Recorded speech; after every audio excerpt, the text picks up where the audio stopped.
Well, Martin has started recording and our guest has arrived, although I can't see him, but I'm sure I will as soon as he begins talking. So welcome to Coffee with a Purpose, everyone. And thanks, Ken, for joining us. Just to level set everyone. So this morning we're doing a split session or multiple topics. We're going to start with Ken. Ken, how do you pronounce your last name again? Is it We'll quiz you, see if you can get it. Van Blarcom? Blarcom. Van Blarcom. Okay. Who is running to occupy a vacant seat on the Recs and Parks Commission. And although it's an unopposed election, we're still really happy to get a chance to meet Ken and just hear what is it that attracts him to that volunteer role in the town, maybe what he's hoping to see the commission do and so forth. And then after we've had that discussion for a bit, we'll turn over to Pat Conaway and Helen Aguirre to give us an update not only on everything that Keep Natick Beautiful is doing, but Helen's magnificent task of running the Boston Marathon as a charity fundraiser to raise money for Keep Natick Beautiful, which is her, as I understand it, her second time doing that. So fantastic. So should be a great session. And for Ken's benefit, I'd like us to use our usual thing of just briefly introducing ourselves. I think Ken might particularly be interested in hearing what our volunteer activities are in the town and if there are any connections to Rec and Parks. So Martin, why don't we start with the folks in the room first there? See, where shall we start? How about with Kathleen? And Hi, Ken. Welcome. I'm Kathleen Donovan. I'm chair of the Library Board of Trustees here in town. Oh, you're chair now? Yeah, well, Wow. I usually leave that part off. Sorry, just Yeah, flipped out. Yes. I think the last time you weren't there. At least we didn't know it. Yeah, I don't usually say it. I just say I'm a member of the board because I am. Yes. 33-year resident of Natick, and I volunteer in recent months for Keep Natick Beautiful. Wonderful. Thanks. Carrie Butfield, a town meeting member. I was Upstart Renewable Natick many years ago, which drafted the resolution. The town meeting passed in October 2018 to move the town to 100% renewable energy. Treasurer for Keep Natick Beautiful. And I also run the Repair Cafe here in Natick, which is coming up April 27th. If you have any broken lamps, appliances, things like that, bring them down to the senior center. More on that later. And we have our two guests. Why don't you just say your name and then you can do a longer introduction when you get to Hi, I'm Helen. And I'm Ken Van Blarcom. And I'm Martin Kessel, and I do the technical hosting here. And I also have been in town meeting for about 25 years and the Open Space Committee for almost that long. And Open Space Committee, of course, intersects a lot with Rec and Parks. We have a permanent representative on our committee from the Rec and Parks Commission. Great. Good. Turning to virtual folks. Well, not virtual. We have Pat. We got My Pat. wife, Sarah. Yeah. Didn't know Pat, but Oh, I'm sorry. Yes, we skipped Pat. Yes, Pat. Pat. Keep Natick Beautiful. All right. Anybody else in the room there? That's it. No. Okay. Sarah. I can't get back to seeing you. Do you hear me? Yeah, we can hear you, Ricky. I can't get back to visual. I don't understand.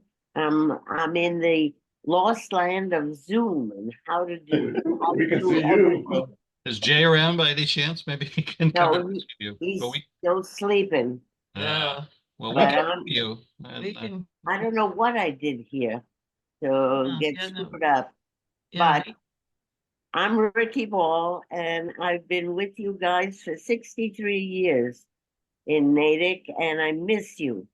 And I love keeping Natick beautiful. I want you to know that Jay wears Pat's shirt at least once a week here in Orchard Cove, so we've got you on our minds. And I love the idea of raising money for keeping Natick beautiful with the marathon. And more power to you, Helen. And to those of you who are new, I was a town meeting member for about 35 years and selectman of Natick from 1975 to 1984. And housing authority member for 12 years. And again, I miss Natick. We miss you too. Thanks for the introduction, Ricky. And just continuing, Sarah, let me try again. I'm Sarah Hanna. Also been on town meeting for not quite as long as Martin, a little over 20 years. Was on the former incarnation of the Trails Maintenance Committee, which is where I met Pat. So, that's certainly an intersection with rec and parks in terms of outdoor spaces in the town. I've done some work with Keep Natick Beautiful, although I think, Pat, my name fell off your mailing list. I just recently think I signed up again, so apologize. I haven't been to many cleanups lately because I haven't known about them.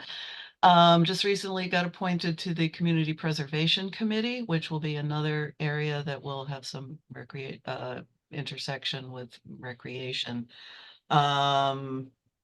That's enough for now. Let somebody else take a turn. Okay. Polly? Good morning. That's Pat I've known a long time, and my hat's off to you running the Boston Marathon. I did it once, and that was enough for me, but I definitely will make a donation to your cause. I work for the town of Natick. I'm Veterans Services Director for Natick and Dover, Mass, and I love my work, and I love coming here for an hour plus every Monday morning and meet new folks and old folks. Thanks, Polly. Elaine?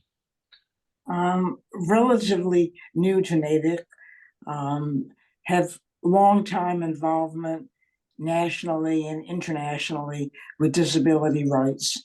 Have 3 children, 3 grandchildren, and I'm known among the family as Bubby Elaine. Bobby Elaine. We'll have to rename your Zoom window to that. Thanks. Brian, do you want to come off mute and say hi?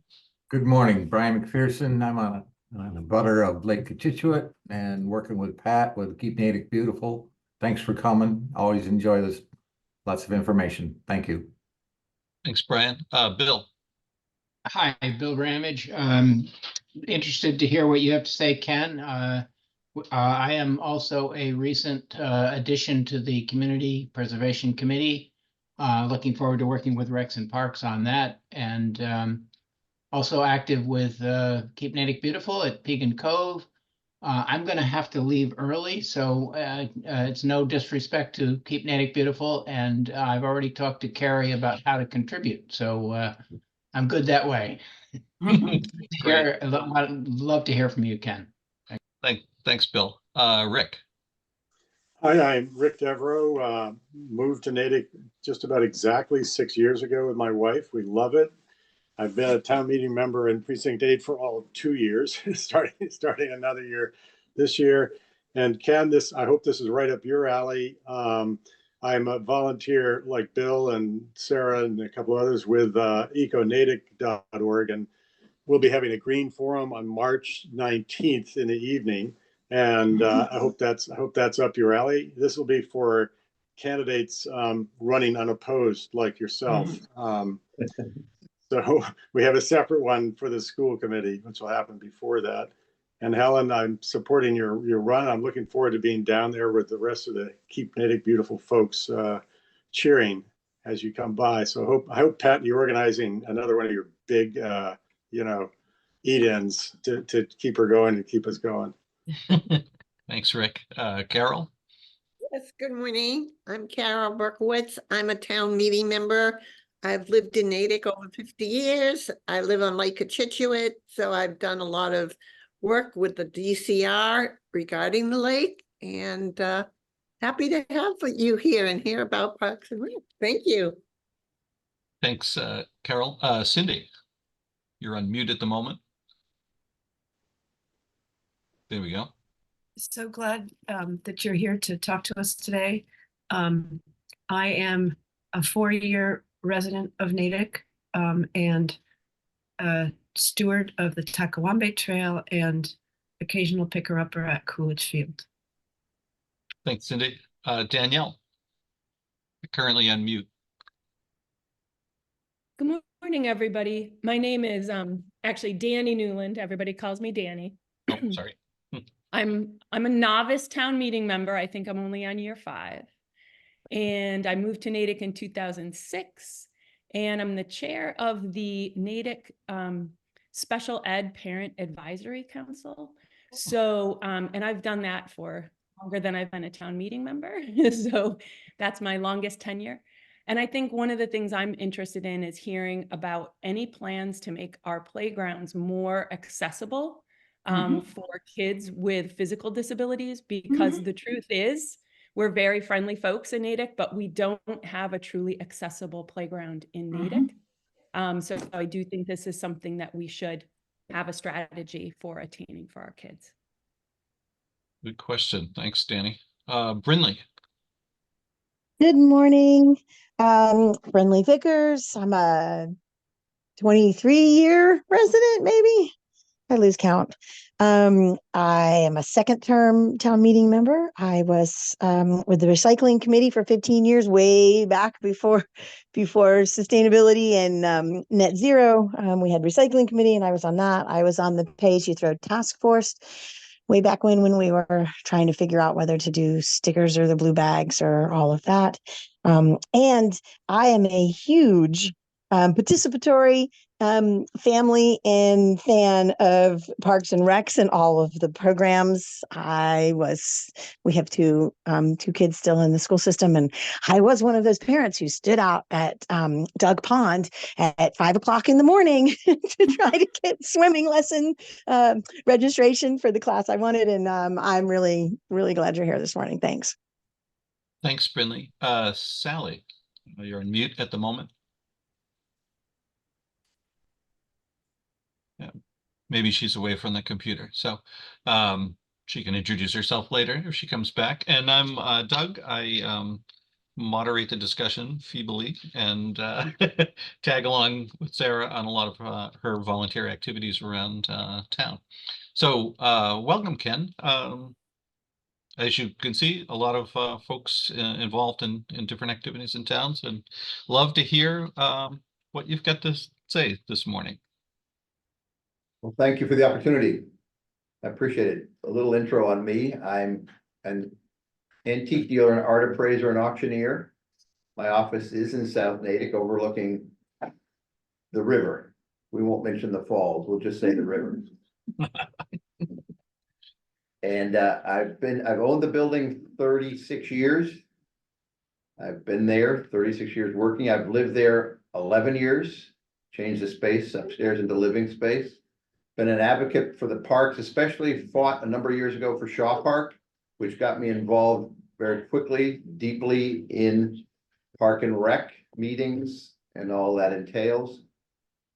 I have been going to the meetings, most all of the meetings for the last year or so anyway, steadily. And when the opportunity came that there was going to be a space available, I was enthusiastically both encouraged and looking forward to joining Rec and Park as a member. When I was asking people to sign my petition, it was interesting. I had a couple of people ask me what my position was. And I didn't really know you had a position when you were running for Rec and Park, but I said I'm really an advocate for the parks. I think that our parks are very important. I think there's a lot of people that are advocates for the recreation part. I'll be obviously a member and hopefully work very hard for the recreation. Mentioning accessibility to playgrounds, that I wrote that down. I'll be sure and be very interested in addressing that if we can. I think that one of the issues with the parks I have seen over the years is certain parks tend to go by the wayside unless there's somebody fighting for them. And I think that's something, where neighborhood wise, somebody will reach out and, be a strong advocate for that park, and then the next park will languish a little bit. And I look forward to really sort of being, I hope, an advocate for making sure the parks are maintained, that everybody can enjoy them, that they're accessible, certainly a huge part of that. And really, that's my core to begin with. And as I said, I've been here quite a while. I've really grown to love Natick. Was from Sherburne. One of my sons and his family does live in Sherburne. But I think Natick's really interesting, viable. And I'm also, by the way, very active in the Historical Society, which is in the Bacon Free Library across the street from me. And I'm on the board there, working with the Collections Committee as well. It's a great organization with a great director who's really doing a lot of wonderful things for the Historical Society. So if you don't know about that, look at our website, please. So there you are.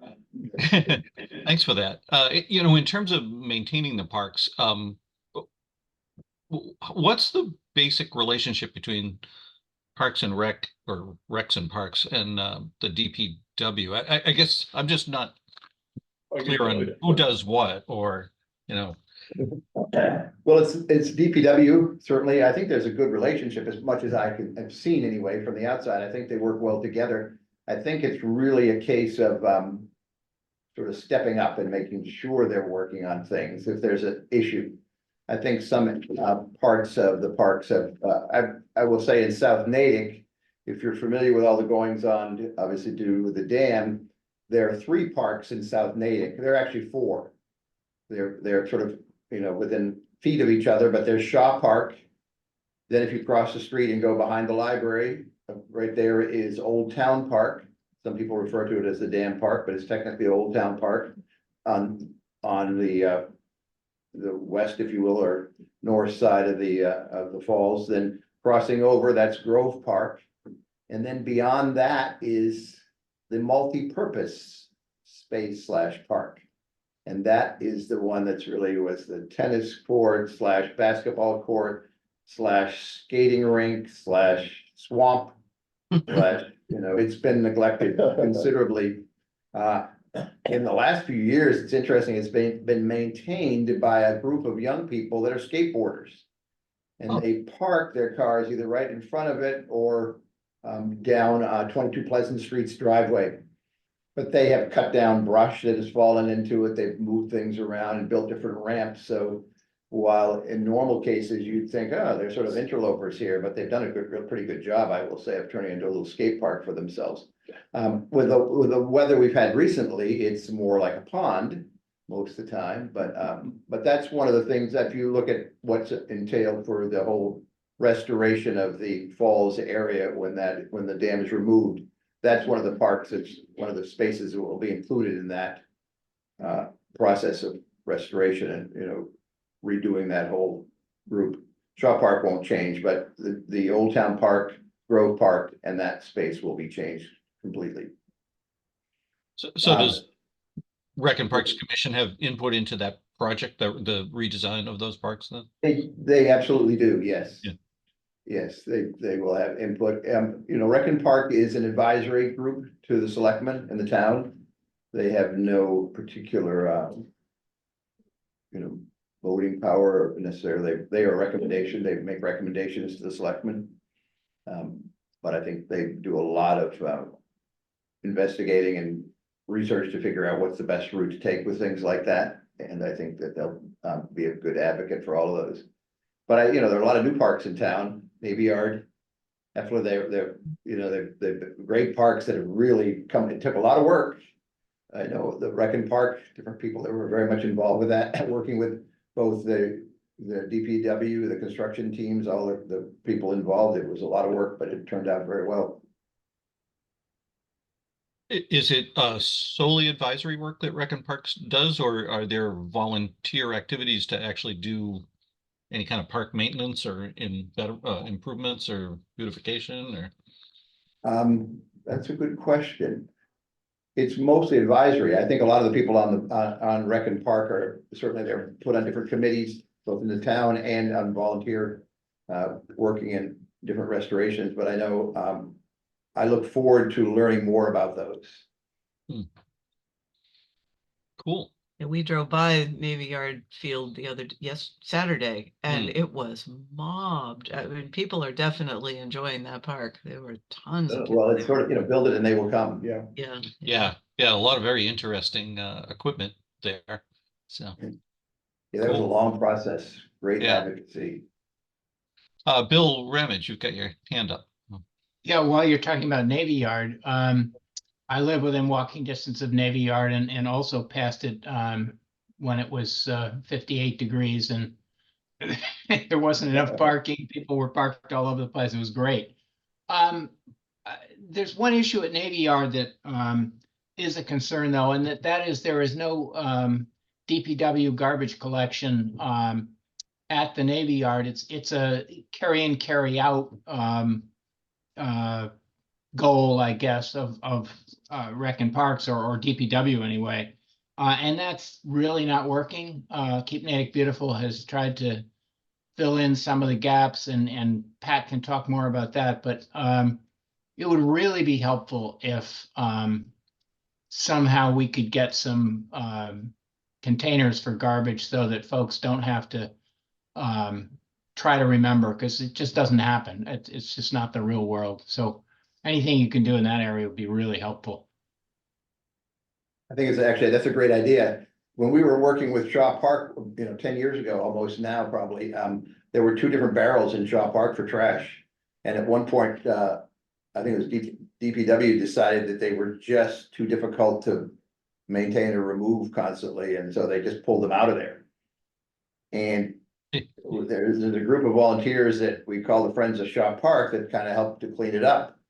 And if you're going through, it's small enough that, and I think given the donated chairs and a picnic table, I think people sort of clean up their backyard a little better. It's their space and they're better at cleaning it up. But I do think I was intrigued when they just decided, nope, it's too much trouble. We're gonna remove those barrels and not have them anymore. Not much of. And, yeah, and I mean, and at Old Town Park, if you walk into the path from Mill Lane into Old Town Park by the Falls, there's a recycling, compactor, automatic one, and then a separate trash one and a recycling bin. And in the warm weather, unfortunately, they do overflow. I think the town empties them once a week and they can be tricky. So that might be one of the issues with different parks, how do we do it? What do we do? But that's an interesting question. We should address that. Do you know how many parks there are in Natick, Ken, roughly? Or? Oh, it's a quiz. Thank you. Well, you could answer no. I don't know. No, I don't know. I don't know. I'm gonna say, I mean, if you think of it, if you now that you realize there's technically 4 right in South Natick there, and not counting the Honeywell Fields, which is actually the Honeywell playground, as it says in the stone wall, the ball fields. I would imagine there's probably 13 or 14, certainly. Wow. Yeah, I think we got a couple people over here, Pat and myself are over in the Metro Works. Yeah, we've been working with DPW and the rec and school department about some of these issues.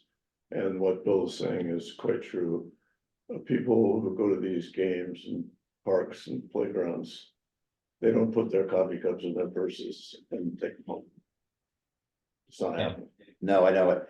And there's more than that, I'll tell you, because that Navy Yard field, we've had 2 large Keep Natick Beautiful containers down there. And when the weather gets nice, you can go April all the way through maybe November. Those things are filling up like crazy and we're emptying them. We're taking care of it. We've had a pretty good discussion with DPW and we're trying to, work out a team approach to it. But this fantasy of carry in, carry out, it's not happening. And over in West Natick, where I live, near Cole, the Cole Center fields north and south are really busy. And they're busy with a lot of people from Framingham. They don't even speak English. They don't read English. They're there a lot.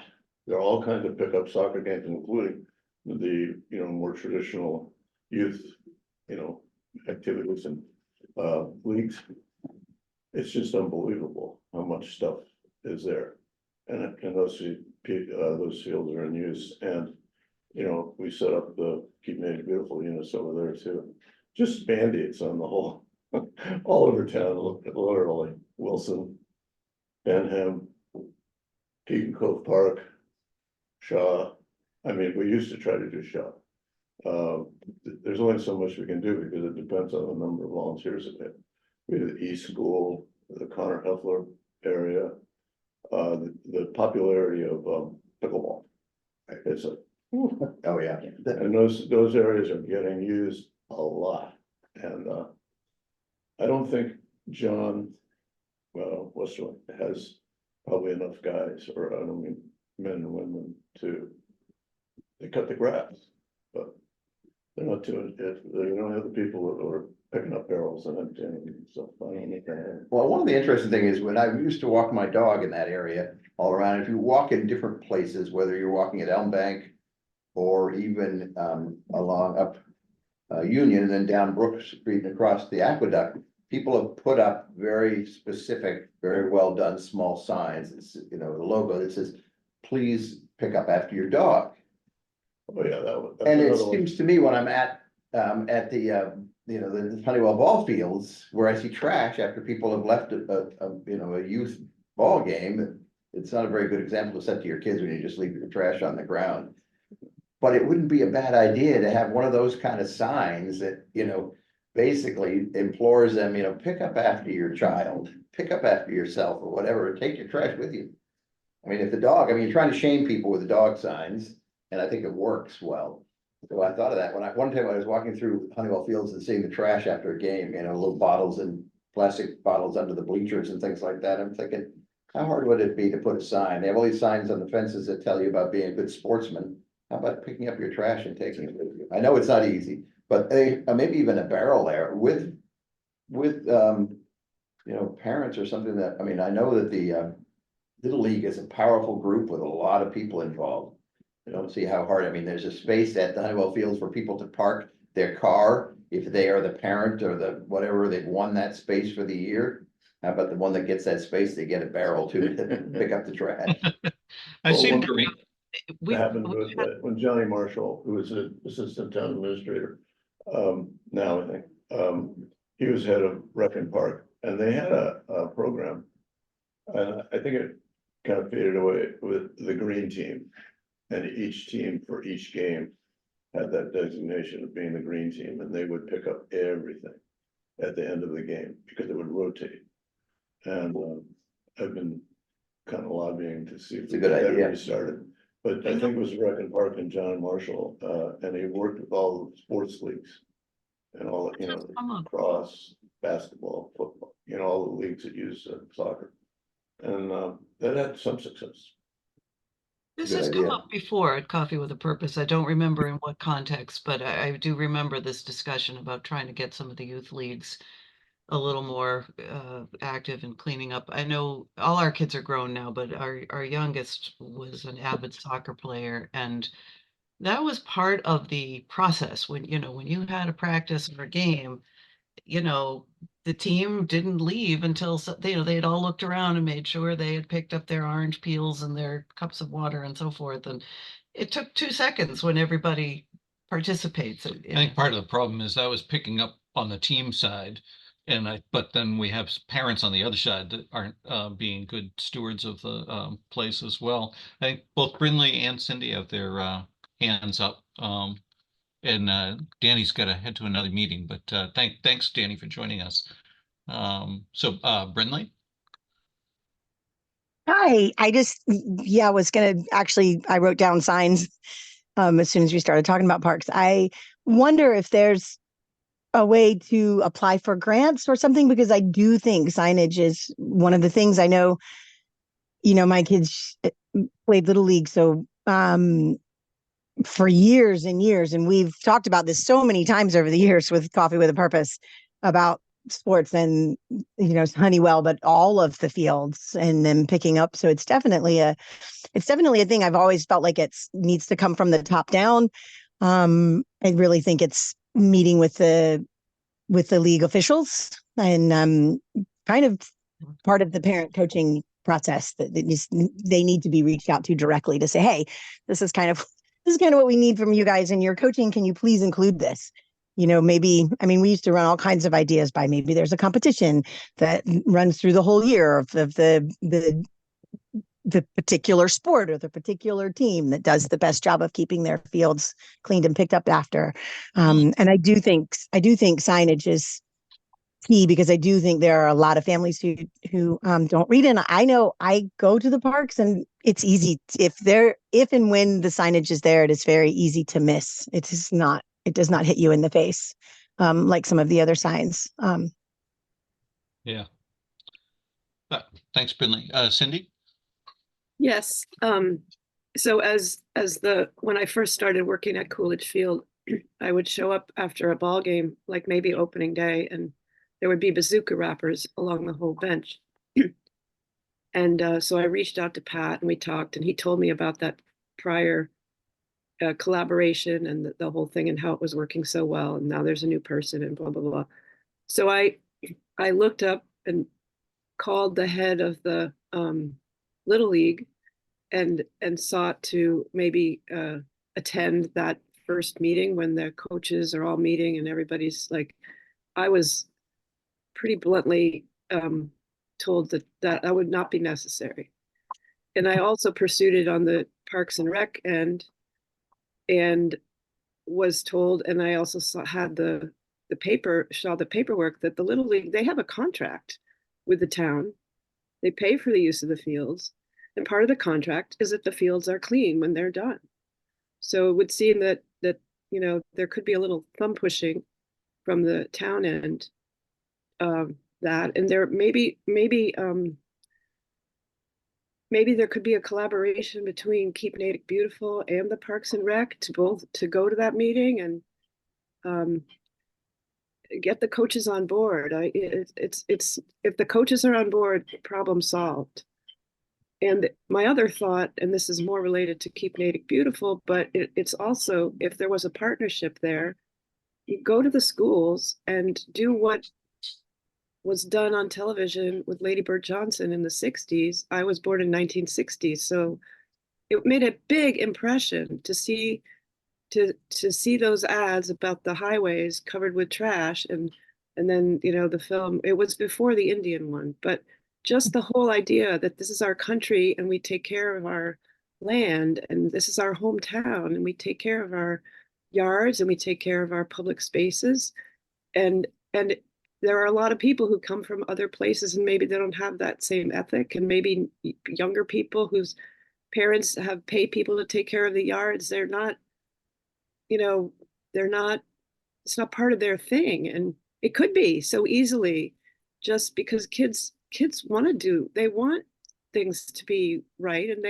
if they never thought about it, if all they see is people throwing stuff on the ground, then they would never maybe really think about who's going to pick up after them. So I see that as a huge opportunity in the schools to develop a culture of keeping Natick beautiful. All right. Here.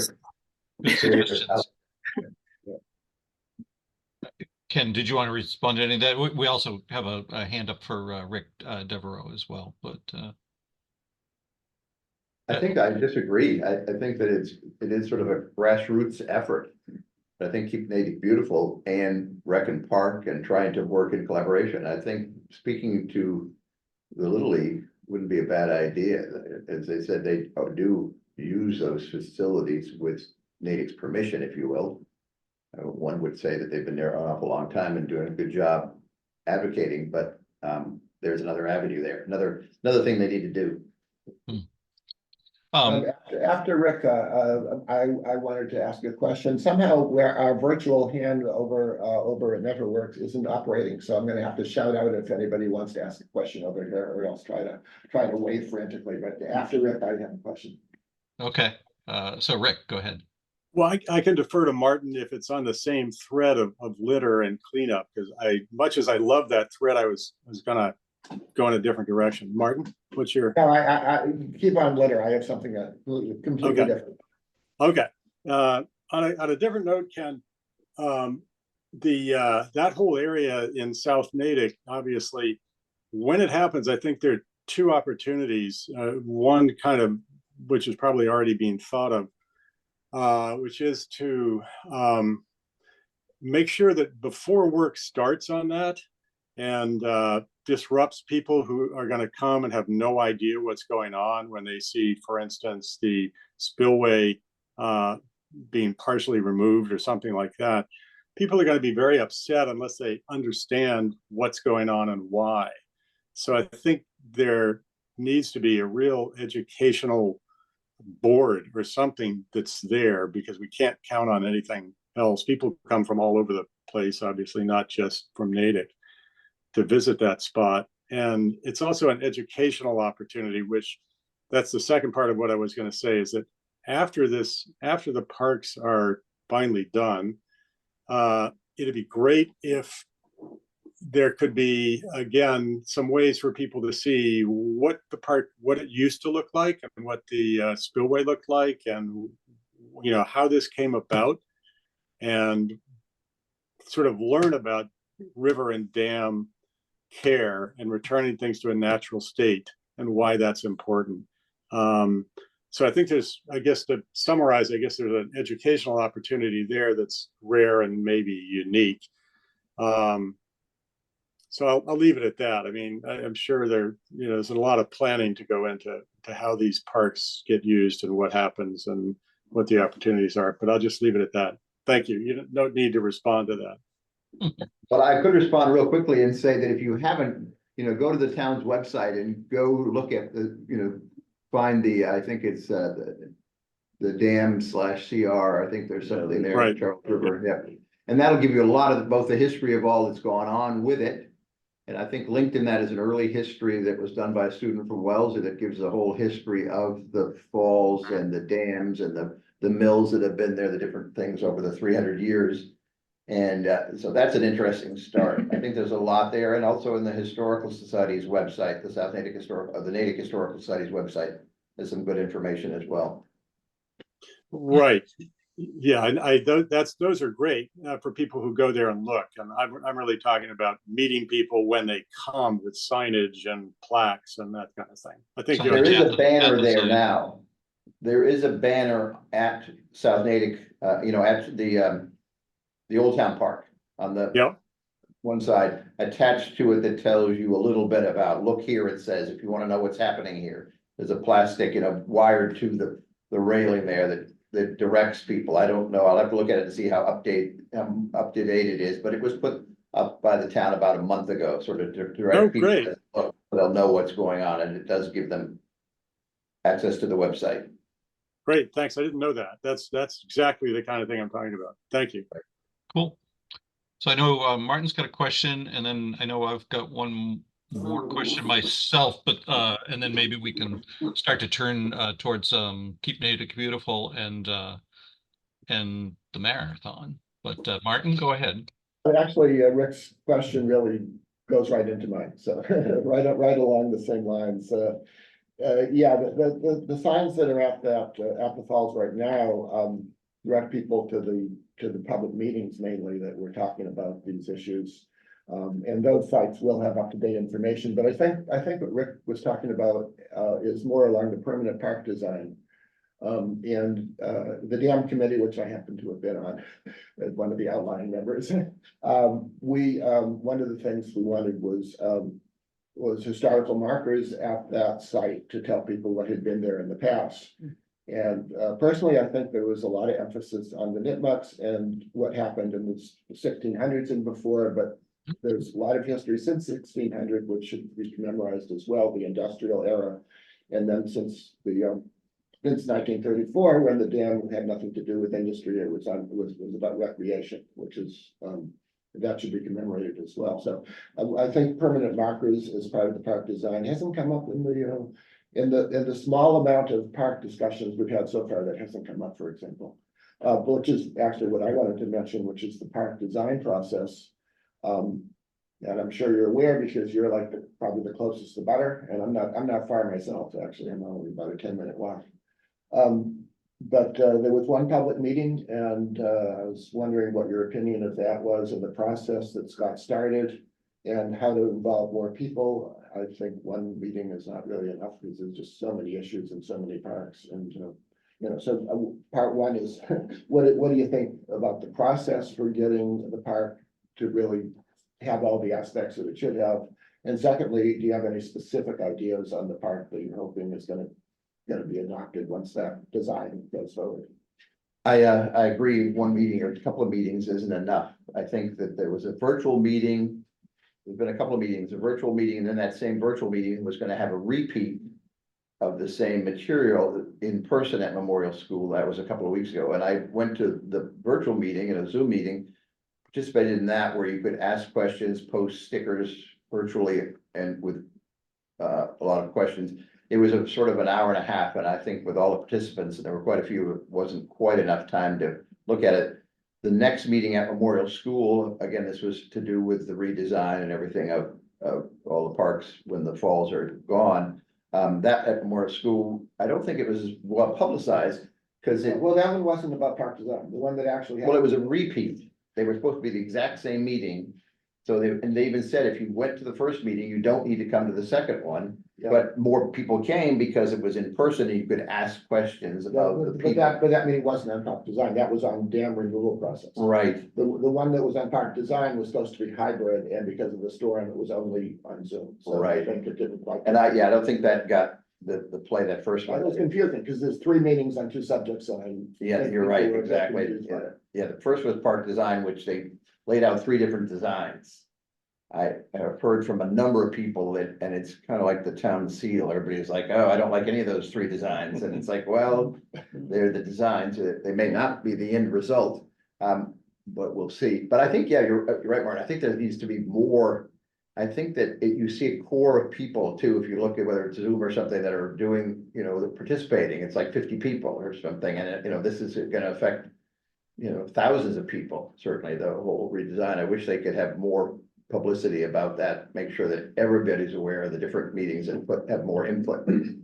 From a design point of view, I have a very specific opinion of it, of what I would like to see. I would like to see a bridge connecting Old Town Park with Grove Park, going across the river where the falls was. And one of my reasons for that, a big reason is right now, if you want to go from one park to the other, you must go out, cross Pleasant Street, go down, cross back Pleasant Street to get to Grove Park. There's no sidewalk on the river side, only the other side. If you want to connect those 2 parks, then if you put a bridge across there, you're making a very nice connection. You're also creating something, I would think, which would be something we could be proud of. You're removing something that's iconic in Natick, the falls. How about replacing with something that could be a very interesting design and iconic in its own right? So I think everybody I say that to, they love the idea, and they say, well, that'll cost a lot of money. I said, the whole project's gonna cost an awful lot of money. I said, there will be things and money available at some point for something like that, but if we're going to take it out, let's try to improve it, not just leave it a scar sort of there. So that's my personal opinion or advocacy for the park there, that part of it. But I do think that there needs to be more input. You're right, Martin. I really do. In terms of more input, Ken, and I know both Brinley and Sarah have their hands up, and I do want to get to Ken and Helen as well, but I mean, sorry to Pat and Helen, but clearly a lot of people this morning have had great ideas and input to give to you, although possibly some of it is better directed to other areas of town. What is the process for providing input to Rec and Parks Commission? Is it just a case of coming to your meetings? Are there, how would you like to receive suggestions going forward from the community? Well, you can certainly email me myself anytime. I have a website which is KWVB, my initials KWVB, the word auctions, AUCTIONS.com. That's my website. You can email me through that. And then if you want to get through the parks, it's through the Rec and Park, it would be through Travis or directly there, emailing them directly through the town link. Okay. Good. Brinley, another comment? Or? Yes, I had this before, but I wanted to break it up because it wasn't a part of the signage. But I am there. We are acting and art activities in town have been growing and enthusiastically so. We have lots of art and theater that goes on now and is well supported. And I know in talking with people, there's been mention of wishing that in one of our spaces somewhere there'd be some type of an outdoor performance space or more opportunity for art in the park. I know when you go to other big cities like Boston and New York City, when they have their water spaces, they do a great job to be able to have performance in the park, either theater, spoken word, music. I know we use a lot of the town common for that. I know having a space in South Natick in there would be cool. And so I just wanted to put in your mind that it's one of the things that I think are missing in our parks. We don't have any kind of an actual performance space or a designated space where we could have art in the park with changing parts. I know you do a lot in Shaw Park. I love that a lot. I come to the art in the park down there, but that's not a permanent installation. That's like a show and a sales instead of being able to have an art show. So I'm leaning more towards the art show type of thing and not just market sales. And I just wanted to put that out there. Thanks. Thank you. It's a good idea. Thanks, Sarah. And So two quick sort of unrelated things, jumping back to the signage issue for a minute. I think the Rail Trail did a nice job with their signage, and I'm a biased person since I composed one of the signs, for full disclosure. But anyway, something like that on this signage issue, I think could be really interesting. And Ken, to your idea about the bridge, to me, that kind of, I'm sorry, Danny isn't here anymore. That in a way could really connect into her concern with accessibility. I mean, you raise a really good point. Times that I have had to park down there when I'm trying to get over to my volunteer gig at the Historical Society and had to park across the river. You do take your life in your hands getting across the way there.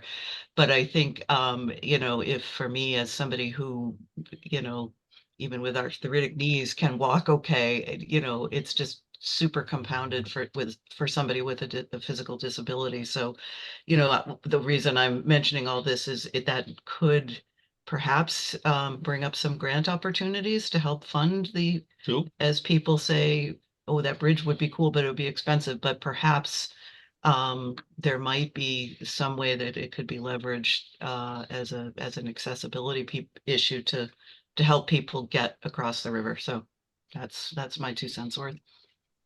That's very good. That's 25 cents worth, and I like it. Good idea. Cindy,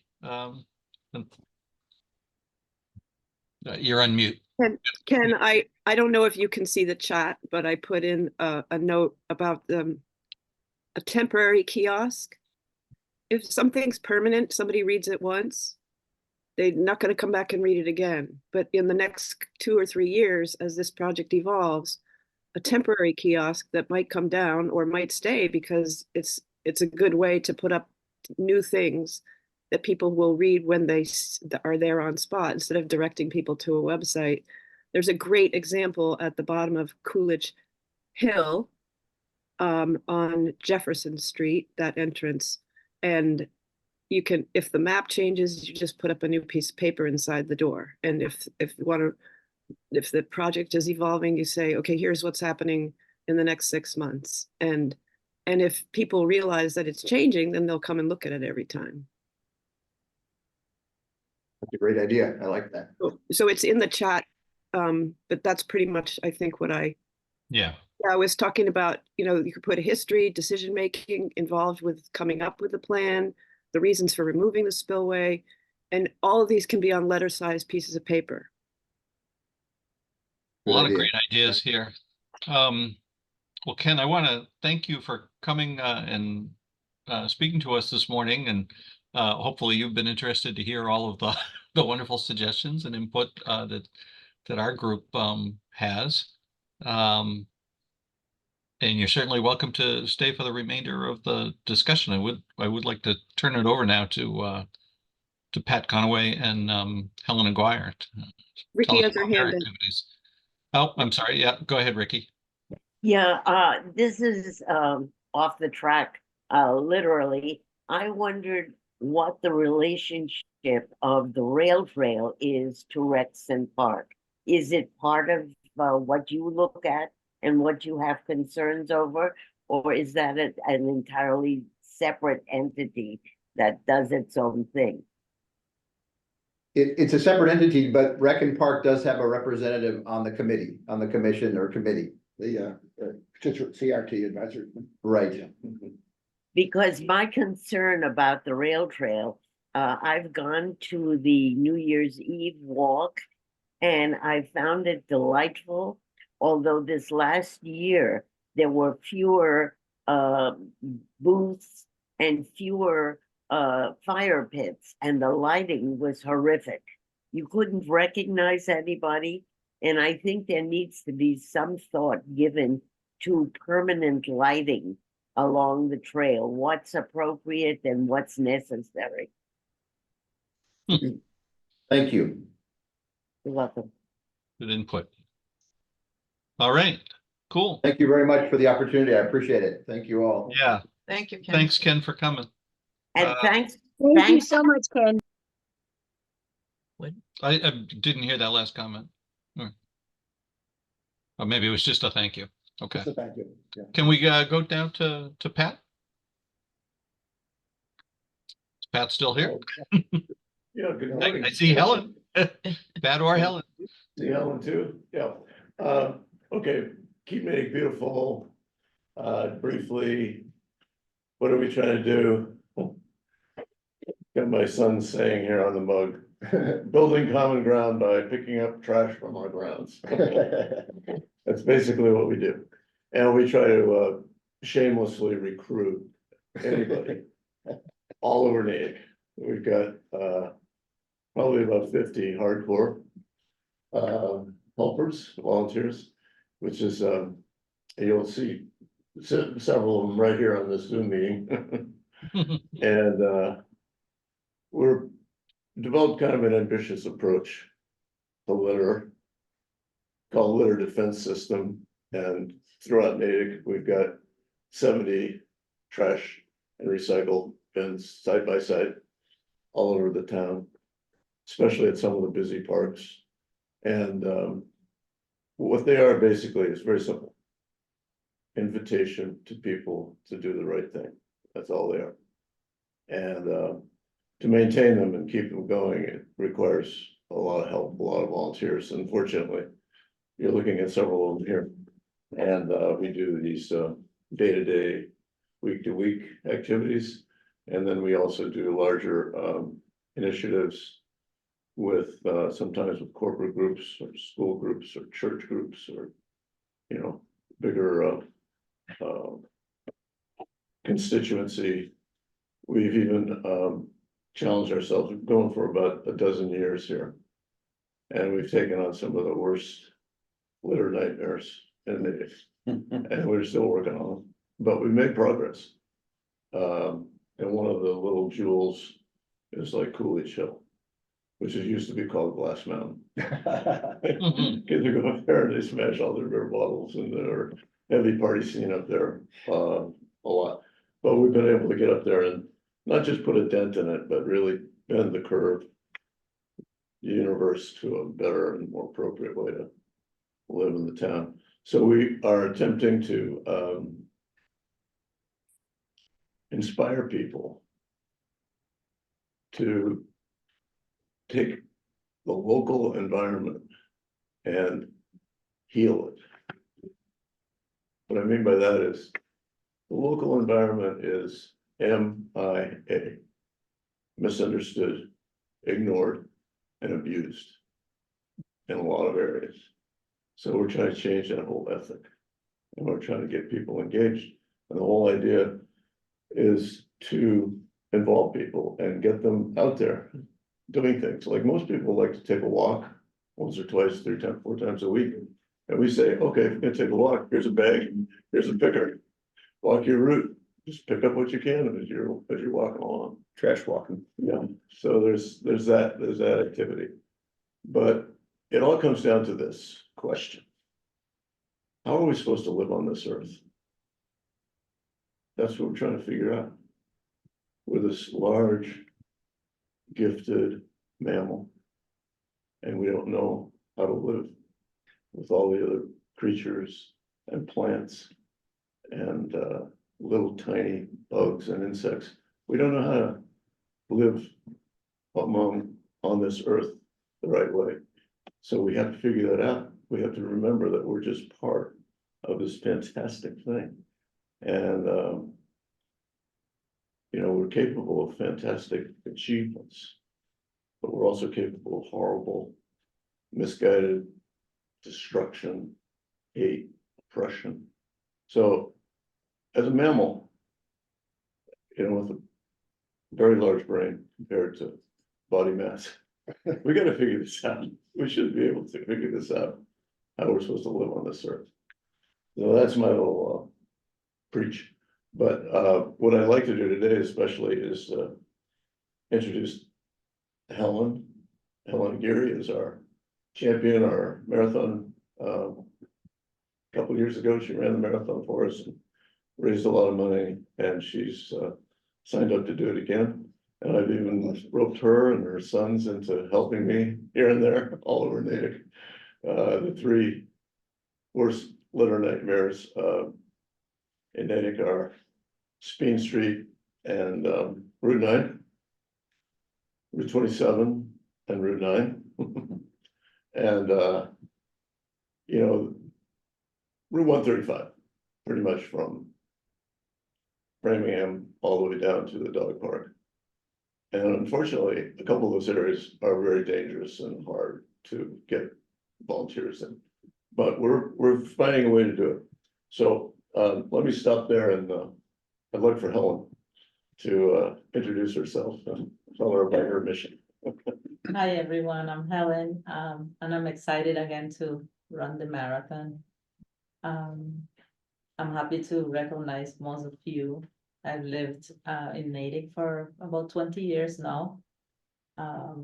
My kids are older, so you know, I signed up again for the marathon. So this is very exciting, and we're trying to fundraise, of course. Just last night we had the Super Bowl squares, which are brought in $1,000, which is really good.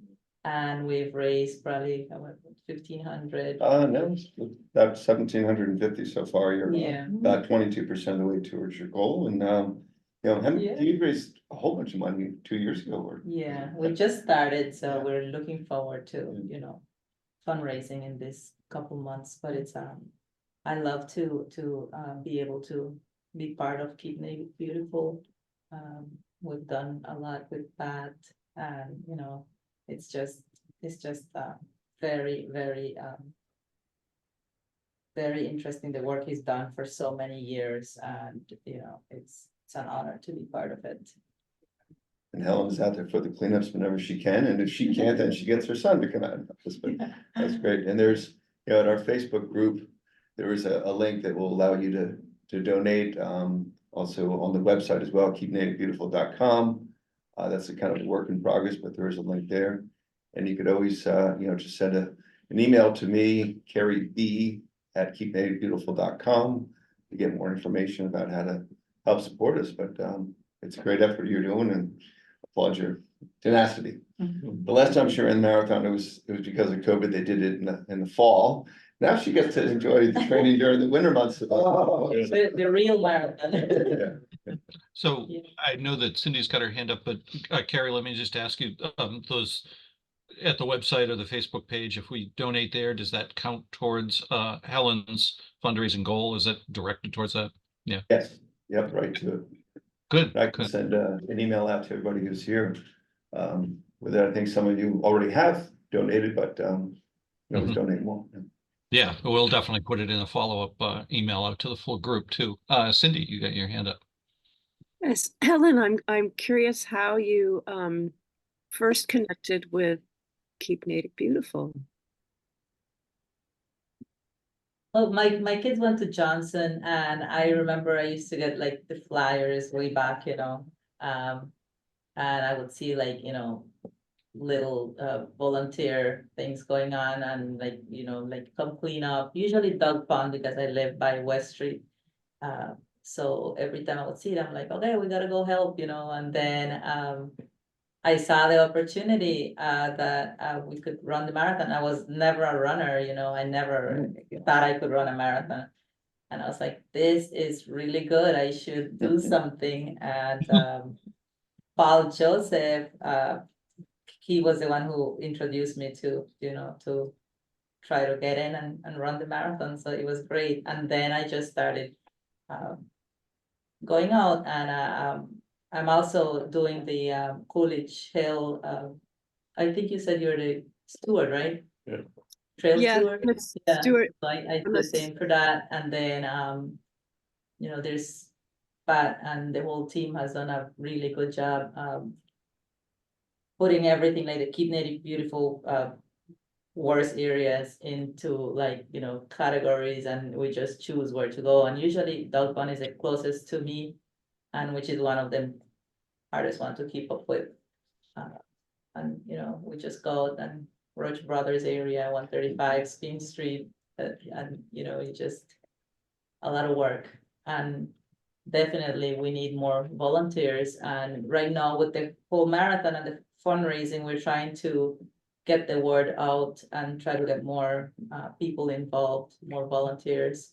Probably through like social media, which is the easiest way to, you know, get to people. We follow what Framingham Keep Framingham Beautiful does, and it's just amazing what they do. People just go out on their own and post about what they're doing, where they're cleaning up, and they just, you know, Pat has been trying to get there and get more volunteers.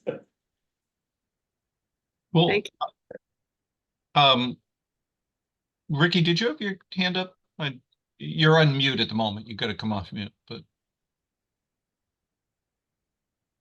as she looks for the mute thing. Well, she's looking for that. She's gonna say, no, we're a nonprofit organization. It does, Yeah. yeah, we do have expenses that we incur all the time, and to get more people on board, we need some more. So this is funds that are very much needed. So you know, to And keep we have the to, effort going. these things for our volunteers and. Yeah, great. I see Ricky did get herself off mute now. So Yeah, I did. Well, Helen is a new face, and I think it's wonderful, and I'd love to get to know a little bit more about her. And so that I'm just nosy that way about people. And you know, it's great to see somebody so enthusiastic and so involved, and we've never met, so I feel a little bit more. I'd love to know about Helen. You and your husband came from. one thing you got to do is come up to her restaurant. Helen, you want to tell us about that? Yeah, Ricky, I saw you at the New Year's Eve at the trail, and it was very dark. Yeah. Oh. Hard to see people. Yeah. So I'm gonna tell you a little bit about myself. I'm originally from Belize. We moved to the US in 2000. And then I moved to Natick right after, you know, I lived in Framingham for a couple of years, and then we moved here in 2005. And we work in construction since we got here, roofing construction. My husband has a construction business here.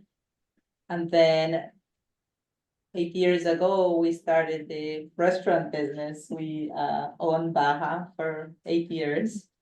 And Where is it? it's on Mill Street, right? Like the Liberty's pizza, the little. Oh, the Mexican place? Yeah. Yes. Oh, where Liberty's Pizza used to be.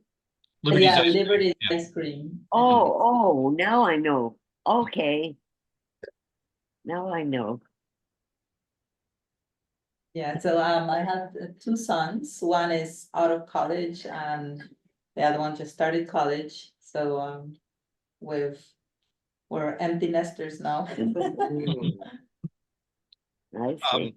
Carrie, do you want to say anything more about, or Pat, about what the funds would be used for? And I know you said you can always use money. I'm sure that's the case, but is there a particular wish list for items that you haven't had before, or is this just ongoing, replacement of barrels and, what does the money get used for? Yeah, that's basically what we need. We've been trying to promote ourselves a little too.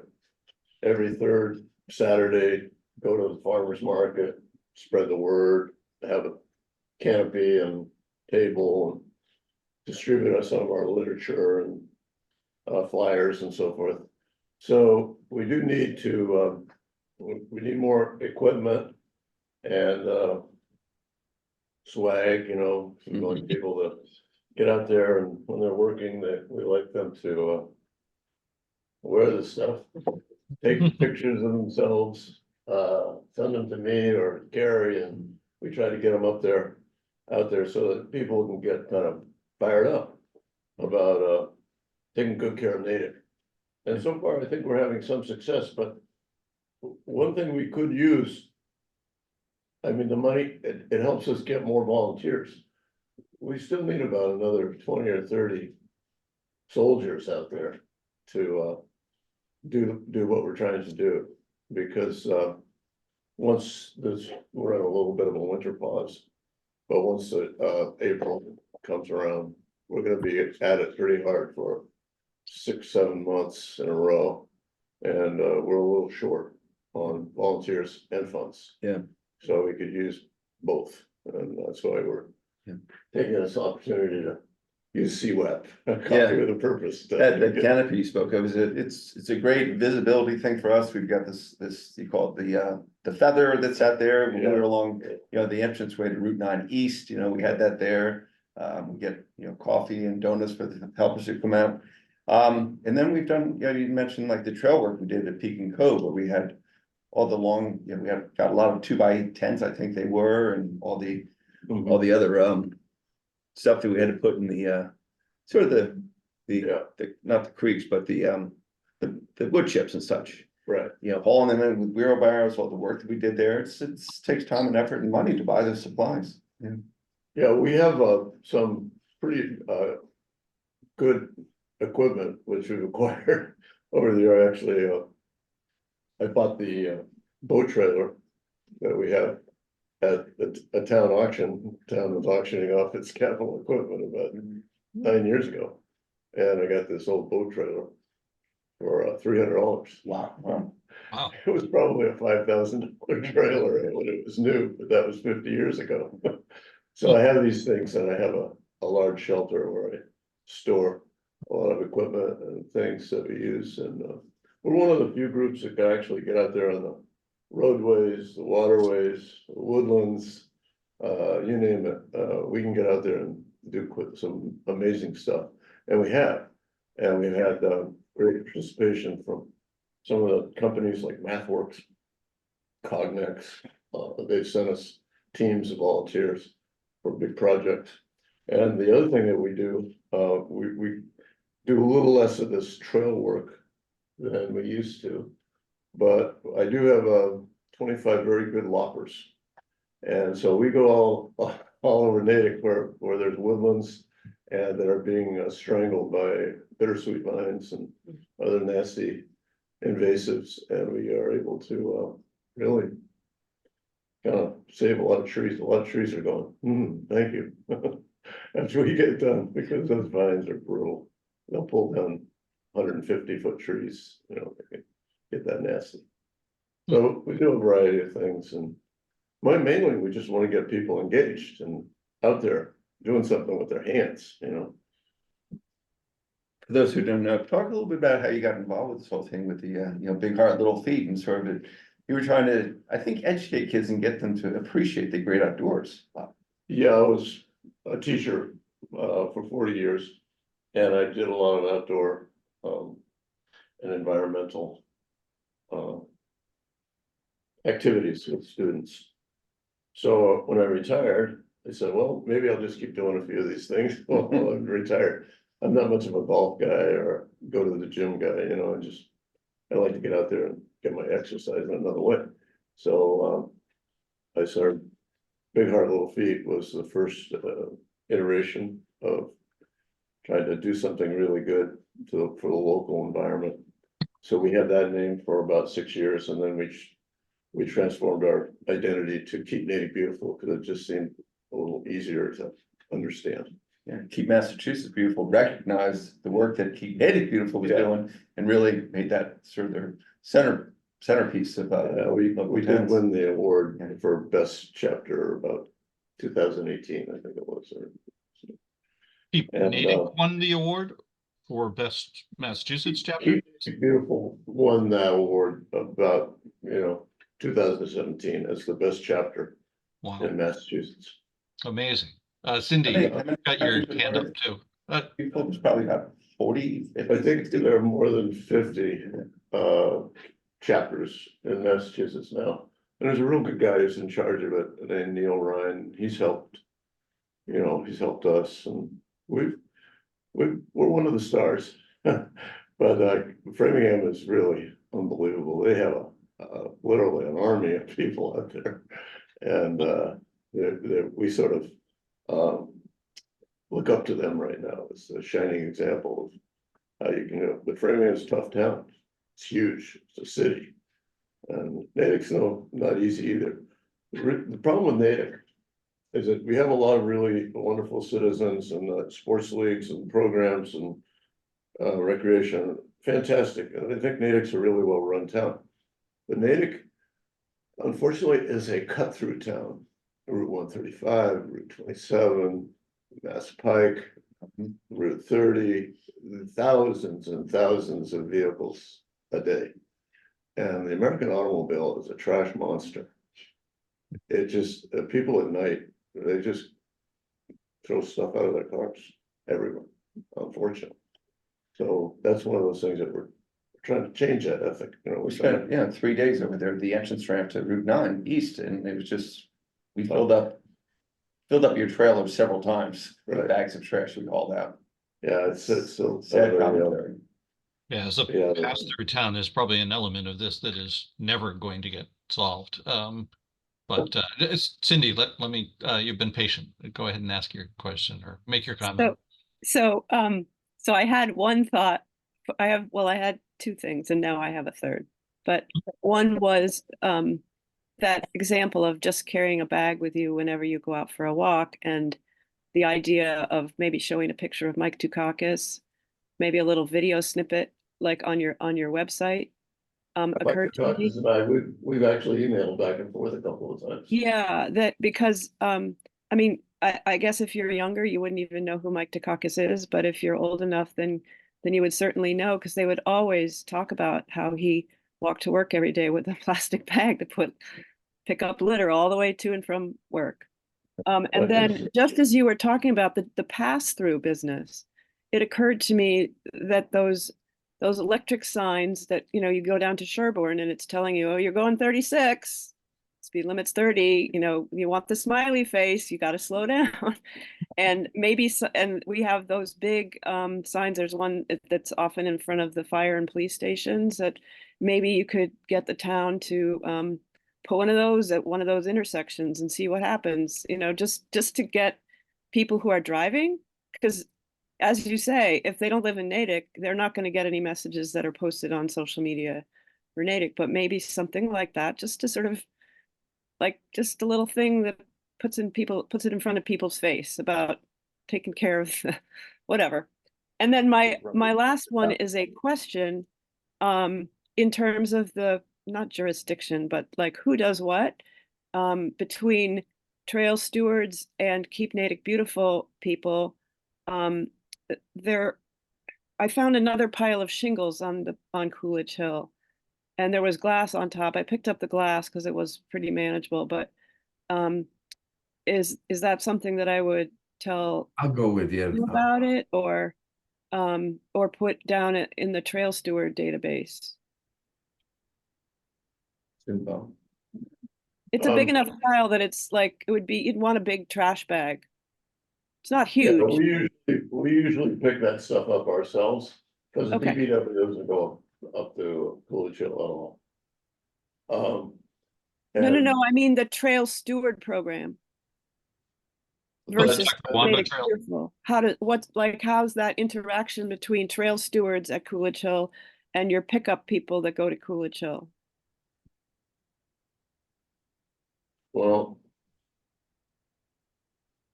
it's we communicate with Doug, Dranick and the trails, people, the committee somewhat.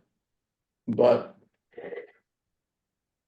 I'd say that most of the people who get involved in the trails are not all that motivated to, pick up all the crap Okay, and okay. pick up Well, all the stuff. But to that- Cindy's specific question, for any of us, if we're Yeah. out on a trail and we encounter some debris that is more than we can just pick up and put in our bag or take with us, who should we let know? Take a picture of it and send it to me. To you, okay. Okay. All right. In this case, the shingles have been there at least 30 years or so, like the other pile I told you about. Okay, thank you. I will. Yeah, I take a can- photo of it and you know, send it. That might be a little tricky, but I'll do my best. 'Cause I don't have a cell phone, so Well, maybe you could describe the location. I will. Yep, I've got a way of describing the location. Yeah. Thank you, Pat. That works too. Rick Thank has you. also put something in the chat about maybe encouraging a neighborhood buddy system as part of Keep Natick Beautiful, so that people that might be encouraged to pick up trash but don't want to do it by themselves can buddy up with someone. Rick, did you want to Oh, elaborate? just to the point that it's you can walk and talk and pick all at the same time, and so it's a little more fun, you know, to do that. Then it means you're not on the phone getting distracted and trying to pick up trash while you know, talking to your relatives or trading stocks or whatever you're doing while you're out walking around. You know, it's like, okay, turn it into recreation as opposed to, you know, just a solo activity, which has its own satisfactions. I mean, I don't mind doing anything alone, but, you know, a lot of people like other people. Anyway, I don't know how we organize that, but, you know, the library does, Pat knows, they have recently acquired pickers and gloves and stuff like that in the Library of Things. It's available for anyone to go down and take out. And I'm not sure that's ever gonna, you know, be more than a very small part of what gets picked up, which it would be fun to quantify all the stuff that KNB picks up in a year. I don't know how you do that, but you know, how many loads to Coal Center and how many whatever's rough estimates of that. Yeah, it's a lot. Anyway, we can talk about that. We can talk about that another time. But the buddy system might be worth talking about. Yeah. Don't know. Hey, Pat, both you and Helen have mentioned how great Keep Framingham Beautiful is. Not to sing their praises, but what is it that they're doing that you particularly look up to, or that maybe you're hoping to introduce here in Natick? Or Just trying to mobilize more volunteers. I mean, they've just got a bunch of people. I don't know how, they raise money too. They're very good at that. They have a couple of people that are master marketers, you know, they know. They've gotten $2,500 from Whole Foods. They've gotten $1,000 from Walmart. They've gotten, you know, they're amazing. They have people out there that are get the message out and helping it. So we're not at that level at all, but you know, we've had a grant here and there over the years, Rotary Club or Millsex Savings. You know, some of the groups here in Natick have given us $500 here or there, that kind of thing. I think in terms the of building out partnerships. I was just going to say the partnerships that you guys have done with MathWorks and Cognix and have been particularly inspiring. I think that it encourages or inspires companies to be good citizens of the communities that they operate in. It's a fantastic message. Yeah, just two things. I was thinking, you know, you've all seen the adopt a mile signs, different places, not necessarily native, but I wonder if we had, say, just MathWorks, this mile of Palm Street and East Central Street being monitored by MathWorks, do you have any idea what it would take to get DPW to produce signs and put them in the ground? I don't know what I take, but it's a good idea. Yeah. Yeah, we could talk. It's worth looking at. Yeah. Maybe. And then just the other thing, back to Framingham, they Mike Croce, who kind of leads that organization with a few other volunteers as well. They had a Facebook group that started, they had about 20 people, and just through word encouraging others, recognizing the efforts of their volunteers, they built it out. We had a meeting online, a Zoom meeting with them a year or so ago, and Mike talked about the process they went through. They've gone from about 20 people to then about 1,900 volunteers are part of their Facebook group. We're at about 110 now. I'm just trying to reach out to more, but that's one way. Just they're so good at just acknowledging the people who do things and recognize them, encourage them to post things to the Facebook group when they're out picking up trash and things like that. We need more of that here. Ricky, you seem to have your hand up, but you need to come off of mute again. Yeah. Oh, one more time. You double clicked, I think. Yeah. Oh, again, so See, close. there you go. Yeah, I'll stay on the bar. I was wondering, in the area that you mentioned, Speen Street and 135, I think you need to put the touch on Roach Brothers, because they're right there, and some of the other businesses in the strip that right along Roach Brothers parking lot, they look out on that mess all the time. And I think that they should be right for some fundraising.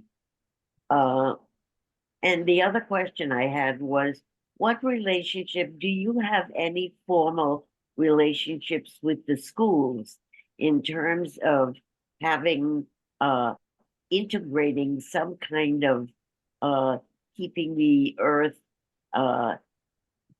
keeping your place beautiful in terms of the kids and the school, and what things look like in their backyard around games and other events that take place around the school grounds. We've done a lot of work with the schools, and different times, about half a dozen years ago, we did have a very active Natick Earth Club. And the teacher advisor, Doug Milch, we worked together quite closely, and we had that for a while, for a few years. And then the Earth Club kind of goes in cycles. Sometimes it's not as popular as it was, certain times. So we haven't had as much engagement with the schools. We've tried. And I've tried over at Wilson. I've tried at various other schools. The presentation you made at Benham a year or so ago was, I thought, pretty successful. Well done. You got the kids engaged. We have, we've worked with the schools like on gardening, and had some success with that. But, we don't have as close connection as we'd like. And we were, the whole idea of the schools getting out there and cleaning up their backyard, so to speak, the borderlands around the campuses. We're not quite there yet, but that's where we'd like to go. It takes me back to a question that I think I was going to ask Ken way back, and then didn't. Ken, you were mentioning that there were Friends of Shaw's Park, and I was thinking, gee, maybe it'd be great to try to instigate Friends of X Park for all the parks in towns, but maybe we could do the same thing with the schools. You would think that their own backyards would be the first place they would want to concentrate on trying to keep clean. Johnson used to every year, sometimes spring and fall, do the Johnson School cleanup. I spent many hours on the rock outcrop out behind Johnson School picking up glass. I don't know if they, obviously Johnson sadly is in its last days, but I don't know if that continued. But that was a pretty successful event when our kids were there. It continued until recently. It stopped because now there just isn't enough people and families there. But absolutely, we did it every year, twice a year, just like you said. We would do a fall cleanup and a spring cleanup. And it was our PTO that usually got it going, and interested parents. Well, we are just about at 10:30, so maybe it is a good time to think about wrapping up. I want to thank everybody for attending and participating in the discussion. Very enriching as usual. Just a look ahead at the schedule. Next Monday is President's Day, and so typically and at the moment we are planning on not having a session. However, after that, in March, we've got sessions scheduled with the school committee candidates, which is the one contested race in town for the spring election. We've had 3 of the 4 folks sign up. The one person we've not been able to sign up yet is James Roberts. And what he's told me is that Mondays are a particularly bad day, particularly for school, for getting his kids to school and so forth. So continuing to correspond with him, there may be an option for having him on a special President's Day, or possibly the day after on Tuesday. If that happens, I will send an email out to you folks. We really would like to give an opportunity to get all 4 candidates if possible. But stay tuned for that. And then, as I say, in March, we'll have the other 3 candidates: Catherine Bennell, Shay Fuchsman, and Donna McKenzie. We'll also have a special session at the end of the month for Linda Walshager running for a select board, uncontested, but it's such an important position in town. Certainly want to give her an opportunity to speak to us. And then the last Monday in February, we hope to have Jillian speaking to us about the specialized building code warrant article that will be on Springtown meeting.